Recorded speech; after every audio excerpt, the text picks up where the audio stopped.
What is up, guys? What is up? So, I wrote this blog post a little earlier this week.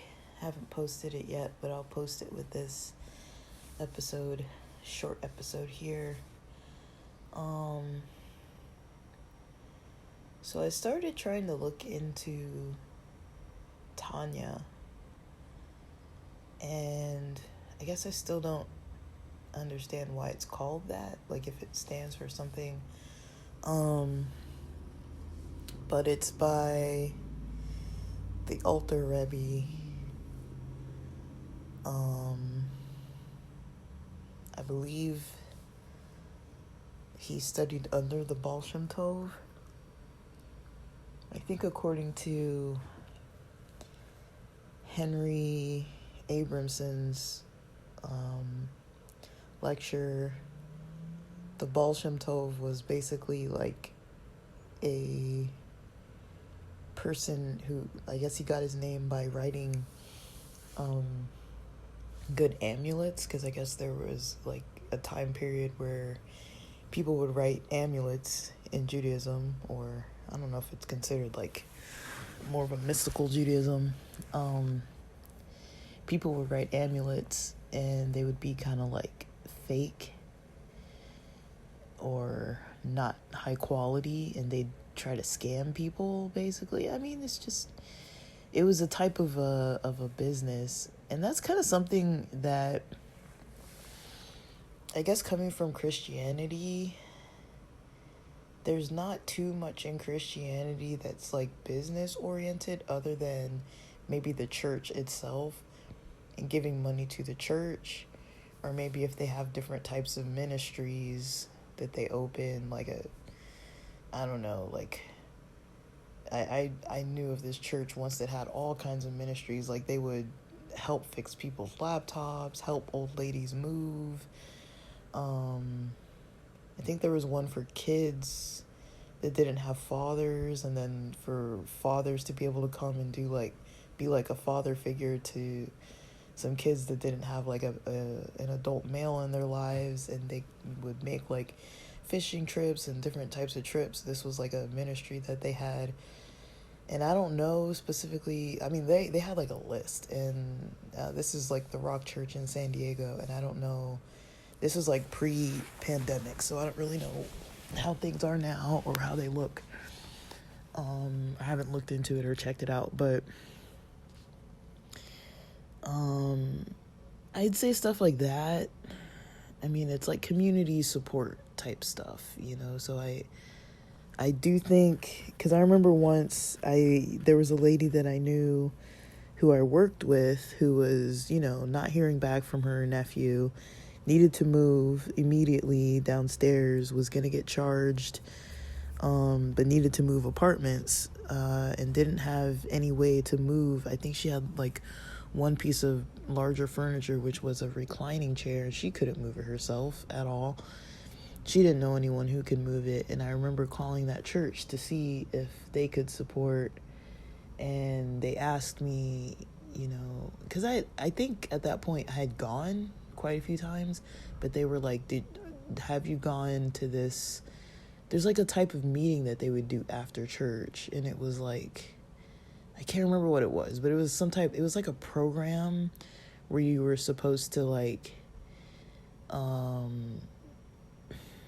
don't know, like start getting on track with things. I can't remember the name of it, but it was like, you're supposed to go to this program, and they talk about how you improve your finances and how you improve your spiritual life, and reading the Bible, praying, becoming active at church, and different things. And there were like multiple meetings you would go to, but it was I guess that was kind of what qualified you to get their help, because they said they couldn't help because I wasn't a member, and I wasn't really like involved. So that's kind of how I realized. I was like, oh, so these services aren't really for the community. They kind of only help the people who are like, actively participating in their church, which I would go to their church. I don't remember at this time if I was going regularly or not. I don't remember this at all, but I remember going to their church because I liked the band. Like, they had a really good band, and it felt like a concert every week, and it was nice. It was uplifting, and they had multiple service times, so it was pretty convenient. But it was a mega church, and then they had these little offshoot churches, but they would have like four or so services every Sunday. And I came from Saturday church people, but yeah, it was just kind of interesting. So churches I've seen do stuff like that, but I know in Judaism it's a little bit different. It's a little bit say if you're participating in the holiday where you need like the estrog and the lulav, or if you need is it called like a candelabrum? I don't know what they're called, like for the Hanukkah, the menorah, or if you need challah for Shabbat or some kind of wine, or for Passover if you need the food, the different the matzah, like whatever it is that you need. There is some kind of cost to it, because some stuff I don't think you can really reuse every year. Even tefillin, having a talit, the tzitzis, all these things cost money. But of course, you're not going to buy like a new tefillin like every week or whatever. Like, you'd probably keep the same one for like a really long time. The books, prayer books, the Chumash, or different, like a Torah, or different types of, reading materials. All these things cost money. And I'm not saying, I'm not trying to make it sound like a stereotypical Jewish money conversation. Like, I'm not trying to say that at all. But it is kind of interesting how, there are businesses that are catering, obviously, to the people in Judaism who need to buy these things for these different holy days. And it kind of reminds me of the story of Jesus going into the temple and driving out the people who are, where he said, like, you've made this into a den of robbers or something. Now, I don't know what they were selling, if they were selling things for people to pay for a sacrifice, if they were marking up the prices. That's kind of what's assumed. If they weren't supposed to charge, like, I know that people who are devout, they go to a mikvah. Does that cost money? Like, I feel like there's probably a system where people have to pay for a lot of stuff. But I've also seen within that system that they do tend to have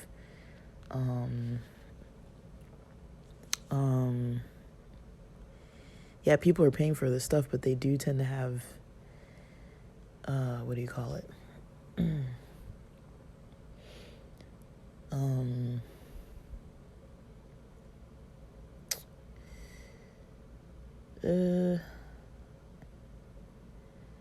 I guess you'd call it like, I don't know, like they have like charity too. Charity is a big part of things, but I guess anyways, all of that, when it comes to, seeing maybe like where the Baal Shem Tov comes from, and then all of this turning into like the whole Chabad, I guess, movement. I don't know if you consider it a movement or what. I'm still trying to wrap my head around exactly what it is, because it's different. They have their own kind of font with the text. Their websites, a lot of it they've kind of what do you call it, like created it so that all their websites kind of are now all Chabad. Like, for example, where I live, there used to be, there's a Chabad nearby in Lomita, and they used to have their own website. And then there was Beverly Hills Chabad. They had their own website. I think maybe those websites might still exist, but I know that everything kind of directs to Chabad.org now. They don't have like the separate Chabad centers having their own separate websites. So all the lessons, all the teachings, everything that's on there, opening up a C4 can.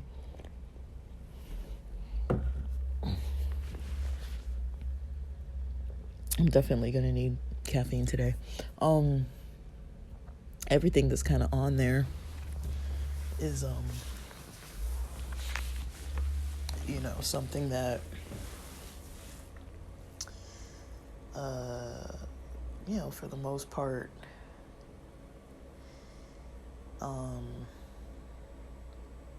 you know, it's something that,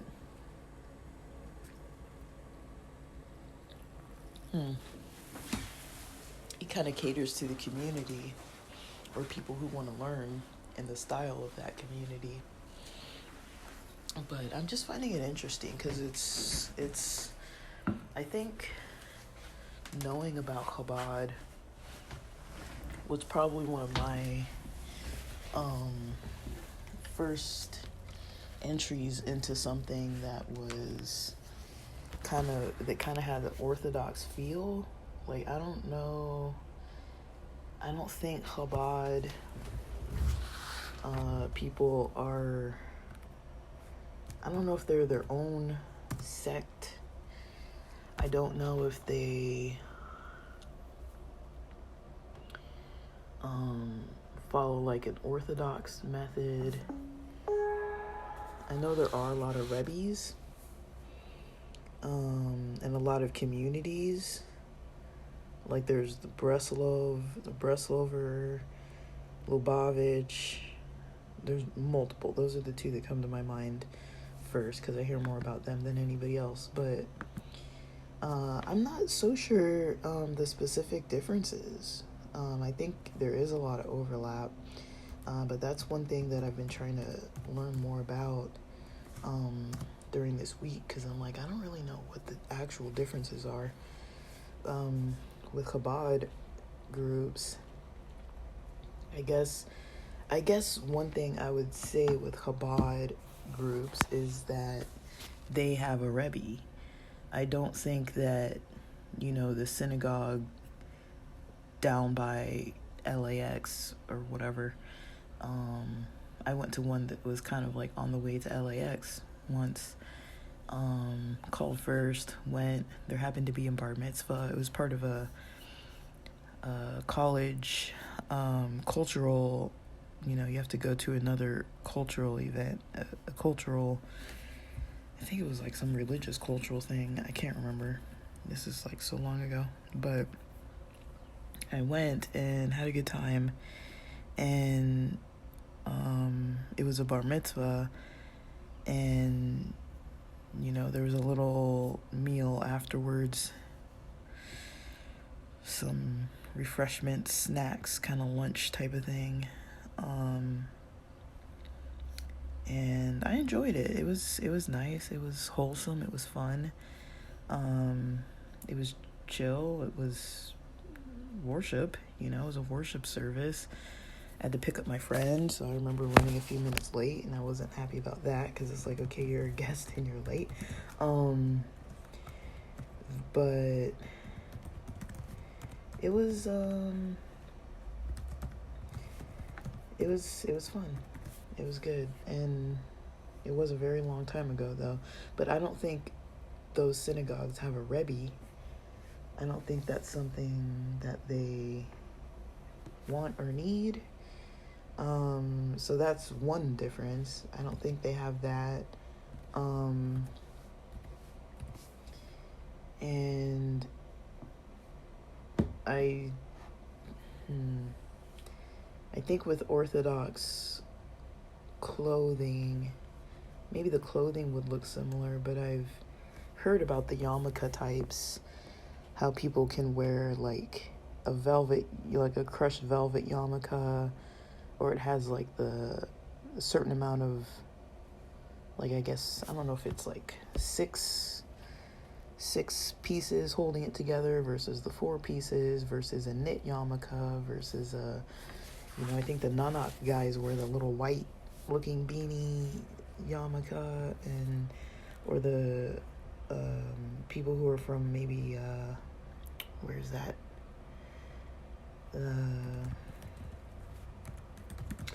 like Russia, they wear the, is it called a Bukharia or something like that? They have like a different kind of like hat.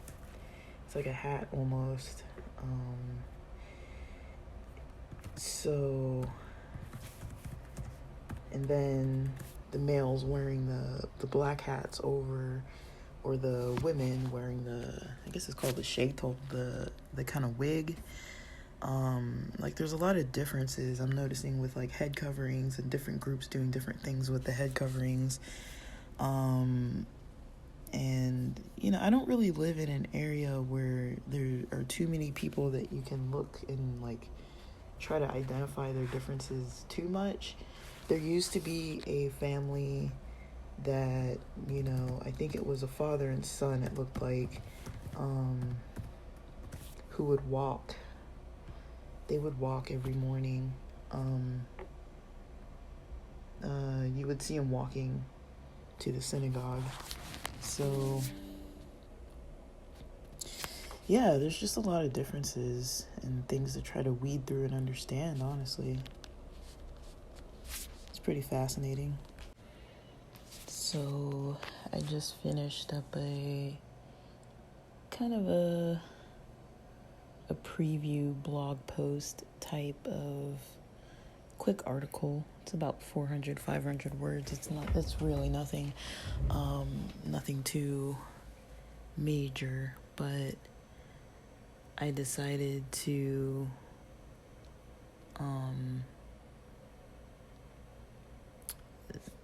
to put up this blog article. I'll put it with this episode here, but there is something I want to discuss.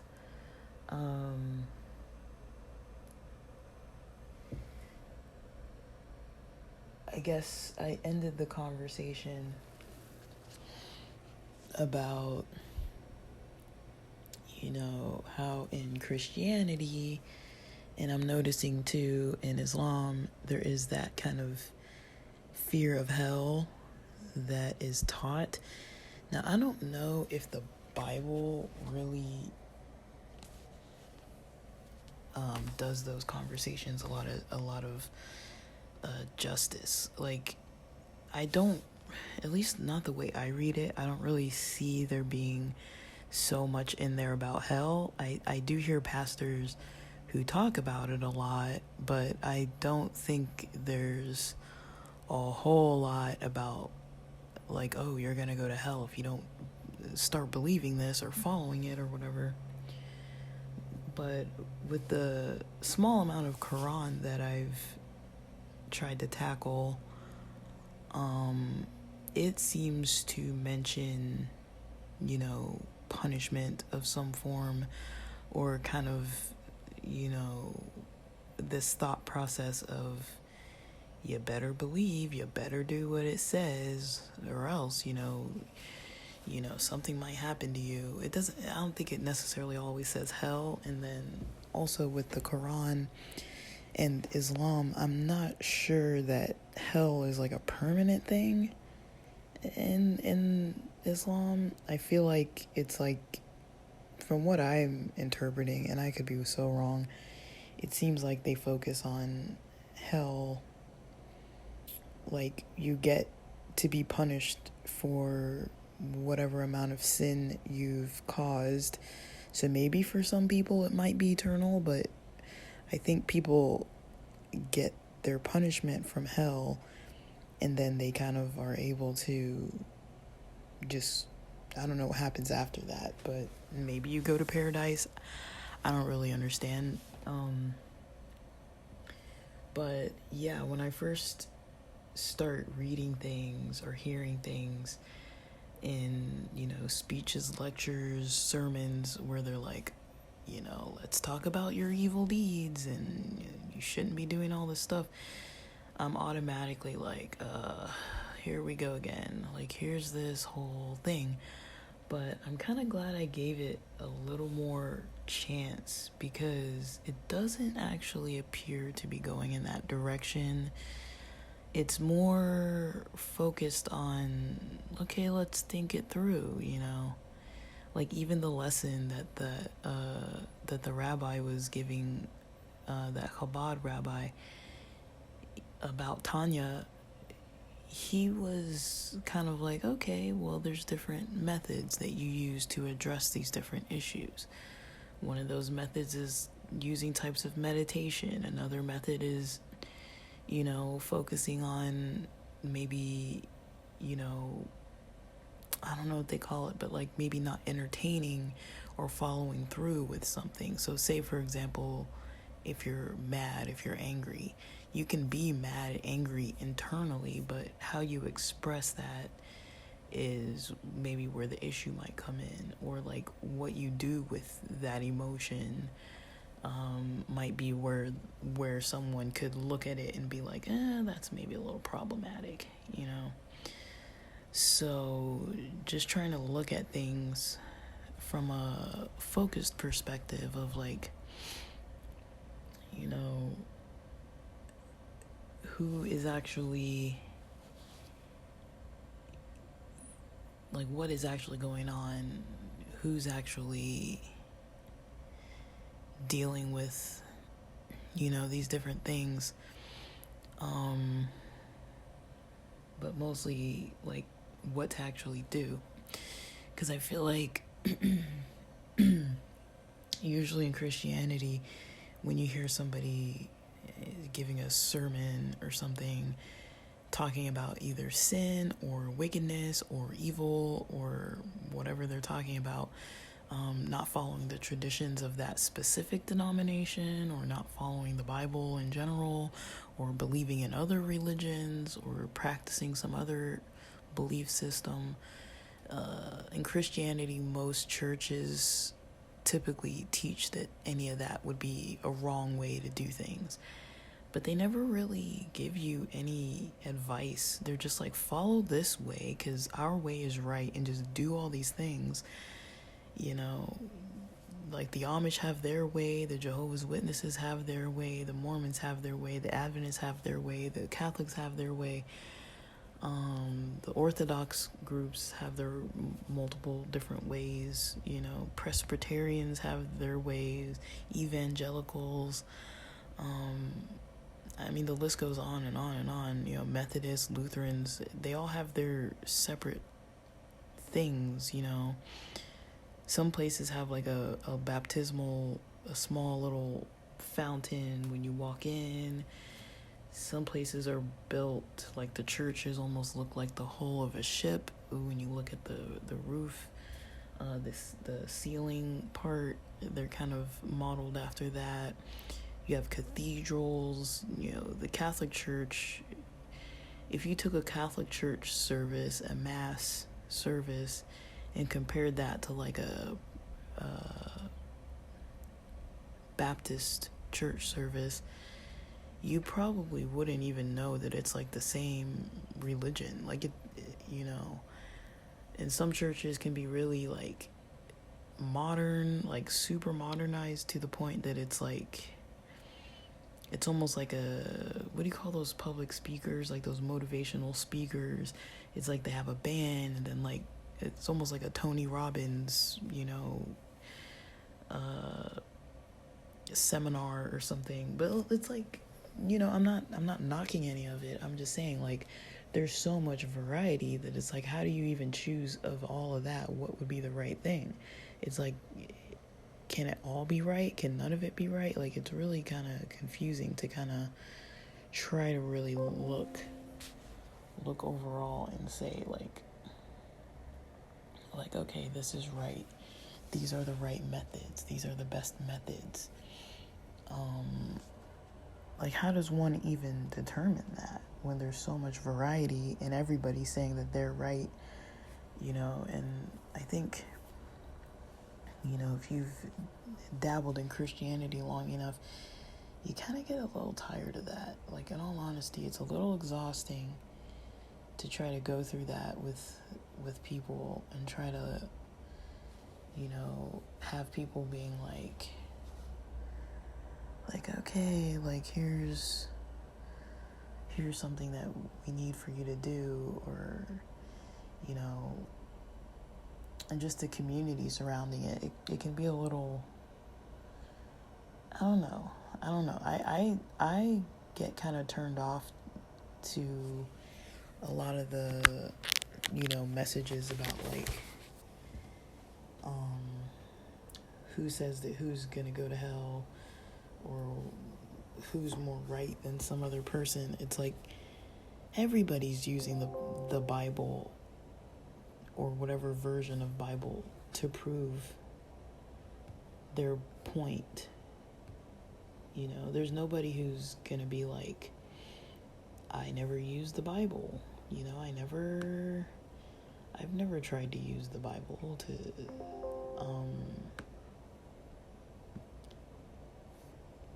to discuss things. Like, people always they always use the Bible, and so how is it that everyone can use the Bible and everyone says that according to the Bible they're right? Because according to what they're reading, they are right. But if people really did literally look at all the different angles of what all the different churches are doing and how they address it, I think it's not as clear as night and day. It's like people have to pick. They're kind of forced to pick, like, okay, I believe this more than the other. Like, when I was raised in Adventism, I was like, okay, I see the health benefits of some of this stuff. I see how, I believed in some of the stuff, and then there was other stuff where I was like, well, I don't know if I fully believe all that, there was other stuff that was like, I wasn't really sure if I believed it that way, because I was like, okay, well, Adventists keep the Jewish Sabbath. I've talked about this before. It's like Adventists keep a version of the Jewish Sabbath. They don't do it the Jewish way, but Adventists keep the Jewish Sabbath. And then you see, they're like, well, we try to do things the way Jesus did, and Jesus kept the Sabbath. And it's like, okay, but Jesus also kept these other holy days. Why don't we do that? And there would always be some weird excuse or no answer. And then you would ask, like, a Messianic Jew, and they'd be like, well, we follow things as closely as possible because we try to follow the Jewish, traditions, but they believe that Jesus is the Messiah and divine. And then there's other groups that are like, well, we don't follow any traditions, like the Jehovah's Witnesses. Like, we don't do any of the, we definitely don't do the Christmas, Easter, birthdays, any of that kind of stuff, because it comes from some other pagan or secular background. But they also I don't think they keep the Jewish holy days, and they don't believe that Jesus is divine, and they have a different Bible where their Bible has different verses, like John 1:1. Instead of saying in the beginning was the Word, and the Word was God, and the Word was with God, it takes out that part where it says and the Word was God. And they say that their Bible is more accurate than all the other Bibles that everybody else who's Christian is using. And so it's like, then you start talking about versions of the Bible and interpretations of different topics. Like, if you look at topics like Lucifer, topics like hell, topics like some of these law type of things, topics like Gnosticism, Gnostic, like knowledge. there's all these topics that you're just kind of like, what is happening? You know, I don't know if other religions are like that. Like, I know every religion has like different ways to split off from one another, and you know, everyone has their own, you know, methods. But I wonder, I'm like, are the different methods, are they valid? You know, because it's really hard to tell, you know. It's like, what, as a Christian, what are people even supposed to be doing? And then you even take the ideas like, you know, when did the idea of Jesus becoming divine actually start becoming like a major Christian point? Was that always, you know, was that always the case? Some theologians and historians make the case that no, it was not always the case. Like, this developed over time, through Rome, through Paul, and then Paul's writings and Paul's role, versus like the disciples of Jesus, and some of them who wrote Gospels, and then there's all these other books that didn't even make it into the Bible. And so it's like, I don't know, like sometimes it's like, okay, like when you hear people saying like, okay, I'm more right than you, or you're more right, this is more right over here, over there is way more right, you know, it's like everyone's kind of looking at things through their own lens, and it's really hard to throw on a different lens, you know. And that's just Christianity. That's not even talking about other religions who have some belief in the Bible. You know, Muslims believe in the Bible for the most part. They believe that it was, you know, to some extent corrupted, and that's how the Quran got revealed. And just generally, Jews believe that they keep the original, and they have the original Hebrew, and that original Hebrew is different from the Christian Bibles. It's different from the King James. It's different from the NIV. There might be subtle differences, but there are differences when you go looking through Isaiah and Jeremiah and some of the stuff that, you know, some of these quotes, I've talked about this before, some of the New Testament quotes, some of the New Testament quotes really are pretty different. They're pretty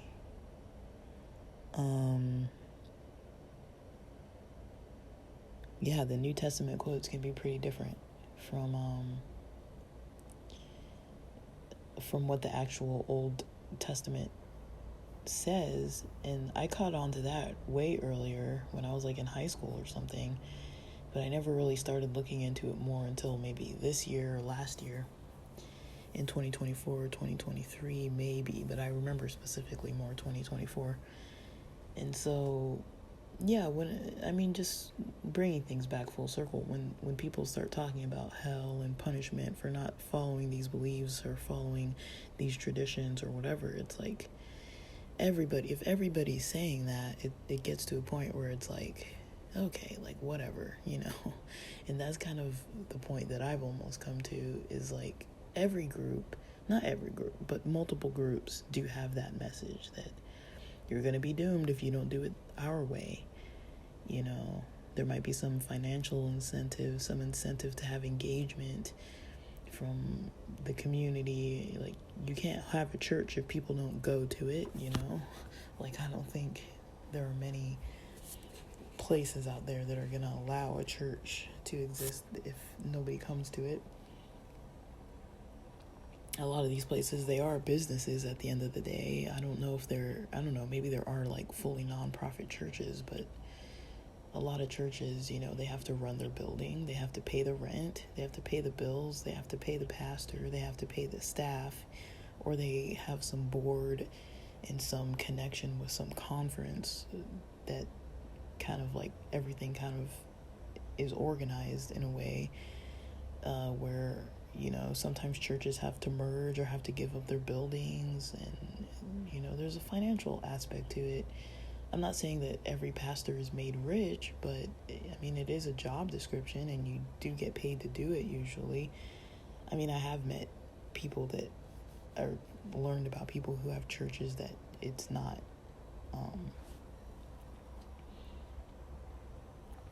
that you don't I guess the pastors don't get paid and everything's voluntary, but there are a lot of places where they do get paid, and then it's like, well, they have an incentive to preach a certain message or to stick within a certain tradition, and it's hard to have those conversations with them because they don't want to be open about it, you know.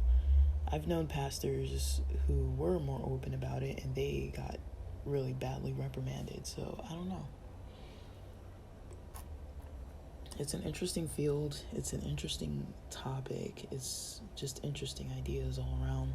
But,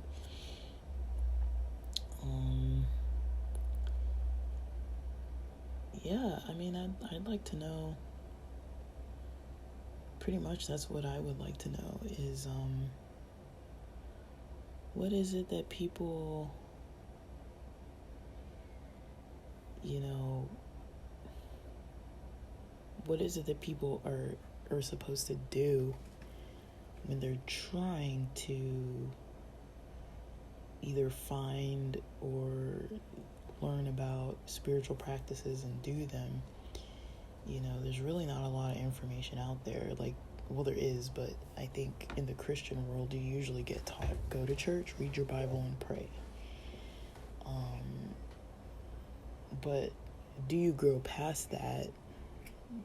Or do you grow more like, okay, I want to do more with this, or have a more,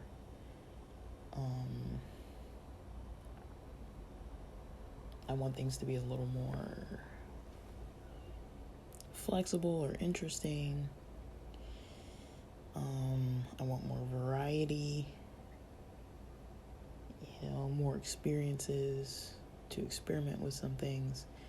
One person was saying, you know, you can't just learn, and like, you know, you have to practice some of the stuff too, and not just learning about it.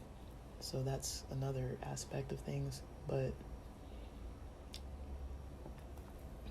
I don't know, guys. It's totally an interesting set of topics. It kind of brings up a bunch of questions. I don't know where all this Tanya stuff is gonna lead. It's kind of a lot of big ideas, so I'll just have to see how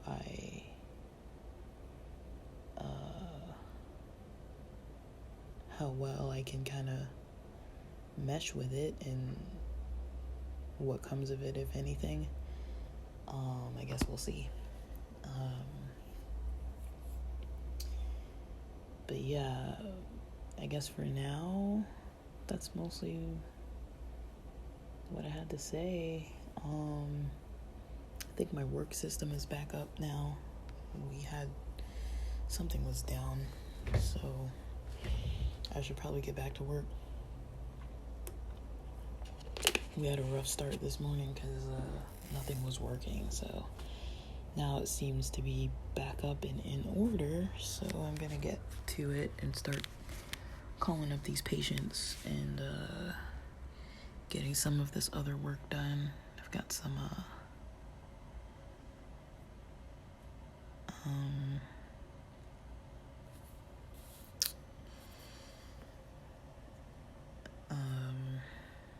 some work to kind of get done here, so I'm gonna take my time with it, but get it done. And I guess I'll kind of post this with the blog post, and hopefully you guys are having fun with things. I don't really know. I try not to make things related to religion, you know, just like boring and stuffy and miserable, and I think it's possible to have fun.